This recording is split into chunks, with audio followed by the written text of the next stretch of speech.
आणि पत्रिका बघताना आपला दृष्टिकोन कसा असायला हवा हेही तुम्ही दाखवून या आत्ताच्या लेक्चरमधून सांगितलं.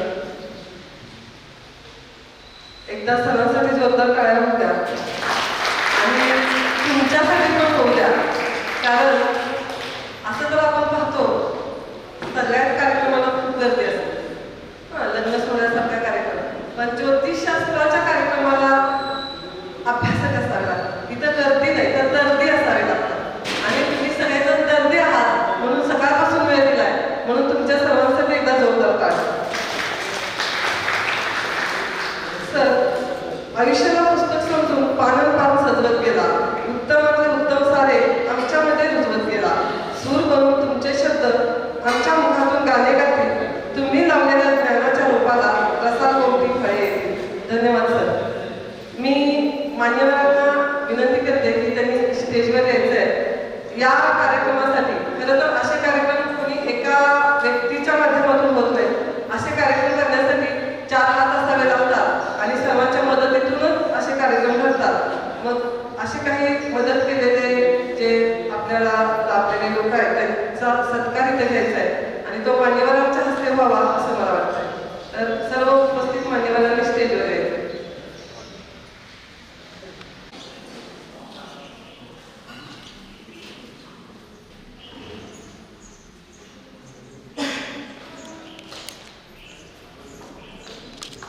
आनंदगिरी गोसावी सर, भंडारे सरांची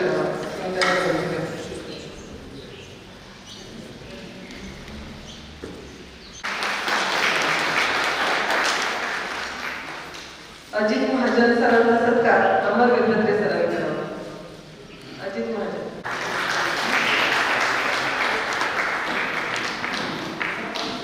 सगळे सरांचा सत्कार एस.जी. कुलकर्णी करावा.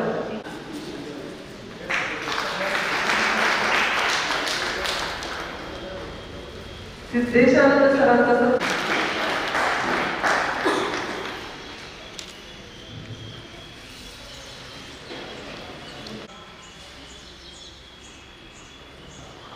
सत्कार नेहा आणि एस.एस. शाह यांनी करावा.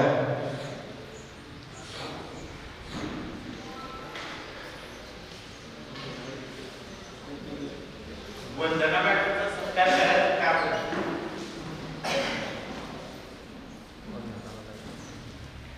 गेल्या वर्षी त्यांना स्टेजवर बोलायला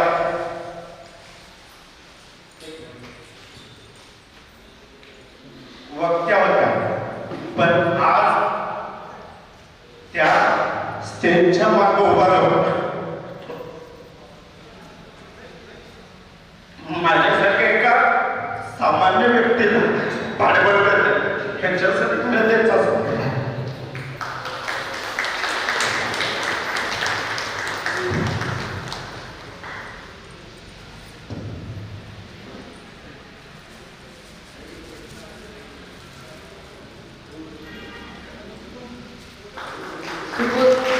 एवढं मोठं कार्य करणाऱ्या व्यक्तिमत्वाचाही सत्कार इथे व्हायला हवा.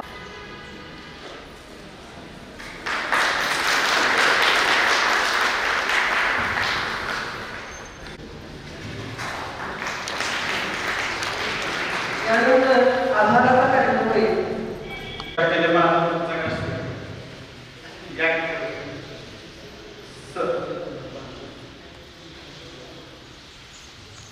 मान्य श्री सीमा गाडगे मॅडम आणि त्यांचे सौ व श्री या दोघांचाही सत्कार स्टेजवर गावा ही विनंती.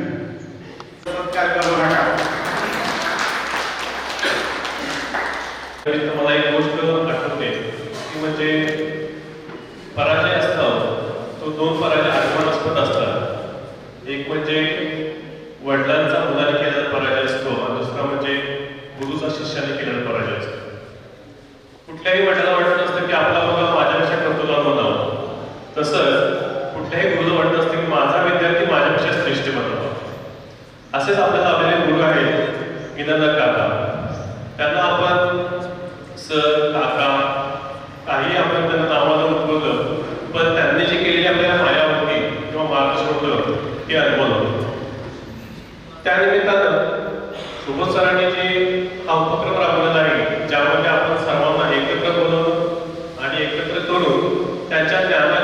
देवाणघेवाण करणं आणि जे त्यांनी जो वसा दिलेला आहे तो पुढे चालवणं, यासाठी आपण हा कार्यक्रम आयोजित करतो.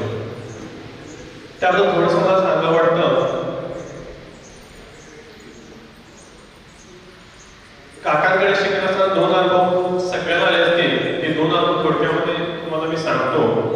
पहिला अनुभव असा की शिकत असताना समजा आपण एखाद्या विद्यार्थ्याला जर एखादी शंका विचारली तर काका कधीही म्हणत नसत की बाबा ही शंका आहे ती मला काय आता विचारू नको, पुढच्या वेळेला विचार, याचा संबंध काय आता येत नाही वगैरे असं कधीही ते बोलतो. ते कुठलीही शंका असली तर त्या शंकेबद्दल सरळ सरळ सांगायचे, उत्तर द्यायचे, मार्गदर्शन करायचे. आणि त्यांचं वाक्य नेहमी असायचं की सांगणार सगळं सांगणार, काहीही हाताचं ठेवून हा माझ्याकडे ठेवणार नाही. आपल्या सगळ्यांना माहिती आहे की विद्या शिकायला जर गेलो तर आपण बऱ्यापैकी ही विद्या देताना बरेच जण माणसं काय करतात की थोडीशी आपल्याला टाकून ठेवतात. आपण म्हणतो की हातच्या राखून ठेवला पाहिजे, नाहीतर काय वेळेला आपल्याला शिक्षण पुढे जाईल. पण काकाने कधीही तसा विचार कधी केला नाही. त्यांनी सगळं आहे की सगळं काय असेल सांगून दिलं, मुलांना विद्यार्थ्यांना सांगितलं. आणि ते नेहमी म्हणायचे की बऱ्याच बॅचच्या विद्यार्थ्यांना पण तो वाक्य ऐकलं असाल तुम्ही की ते सर म्हणायचे की तुम्ही शिका आणि माझ्या उमऱ्यावर बसा. तिथं बसून तुम्ही पंचांग सांगा, माझ्या कर्तृत्वावरती आणि माझ्या प्राणावरती माझा पूर्ण विश्वास आहे, मला काही फरक पडत नाही. एवढा त्याचा ठाम विश्वास त्याच्या विद्येवरती होता. त्याच्याकडे दुसरी गोष्ट शिकण्यासारखी होती ती म्हणजे ज्ञान दिल्याने ज्ञान वाढते.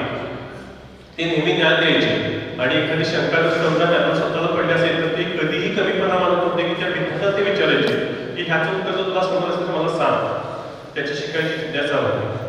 असे एक गुरुवरी होते की ज्यांनी आपल्याला मार्गदर्शन केलं आणि त्यांचा जो वसा आहे तो आपण पुढे असाच पद्धतीने चालू ठेवला पाहिजे. त्यासाठी आपण एकत्र आलेलो आहोत. इथून पुढे अशा कार्यक्रमानिमित्त आपण सगळ्यांनी एकत्र येऊन एकमेकांना सहकार्य करून एकमेकांच्या संपर्कात राहू आणि कुठले प्रश्न असतील, ज्योतिषशास्त्राविषयी असतील किंवा इतर कुठले जर प्रश्न असतील तर ते आपण प्रश्न प्रामुख्याने चर्चात्मक दृष्टीनं, कारण हे ज्योतिषशास्त्र हे असं शास्त्र आहे की जे कधीही संपू शकत नाही. त्याचा अभ्यास प्रगल्भ आहे आणि त्याचा अभ्यास करत असताना आपल्या सगळ्यांना एकामेकाची गरज आहे आणि ज्ञानाची गरज आहे ती एकमेकांना आपण देत राहू. आजच्या या कार्यक्रमानिमित्त आपल्याला आज लाभलेले जे मान्यवर आहेत या सगळ्या मान्यवरांचं मी आपल्या सर्व विद्यार्थ्यांच्या वतीनं, संयोजकांच्या वतीनं मनपूर्वक आभार मानतो. धन्यवाद. आपण वेळात वेळ काढून या कार्यक्रमाची शोभा वाढवली आणि आम्हाला बोलायचं असं मार्गदर्शन केलं, त्यामुळे मी तुमचे मनापासून आभारी आहे. धन्यवाद. तसेच या कार्यक्रमानिमित्त आपण सर्वजण पाऊस असताना, शेतातली कामं असतील किंवा वैयक्तिक काही कामं असताना महिलाही खूप मोठ्या संख्येने इथून उपस्थित आहेत. खूप लांबून प्रवास करून आपण आला. पावसामध्ये रेनकोट असते, छत्री वगैरे, आणि एवढं सगळं करून तुम्ही सरांच्या बद्दल आपुलकी आणि प्रेम व्यक्त करण्यासाठी उपस्थित झाला त्याबद्दल मी तुमच्या सर्वांचे मनपूर्वक आभार मानतो. धन्यवाद.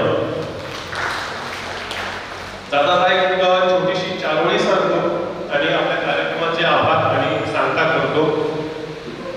गुरुकृपेचा हा मेळावा, गुरुकृपेचा हा मेळावा, एकत्र आलो स्नेह सागरात, एकत्र आलो स्नेह सागरात. ज्ञानदानाची परंपरा, ज्ञानदानाची परंपरा वाहते श्रद्धेच्या झरात, वाहते श्रद्धेच्या झरात. इनामदार काकाचे स्मरण, इनामदार काकाचे स्मरण हृदयात सदा जागते, हृदयात सदा जागते.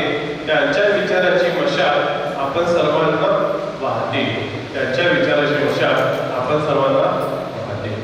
धन्यवाद.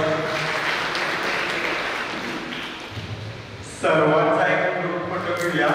सगळेजण जरा पुढं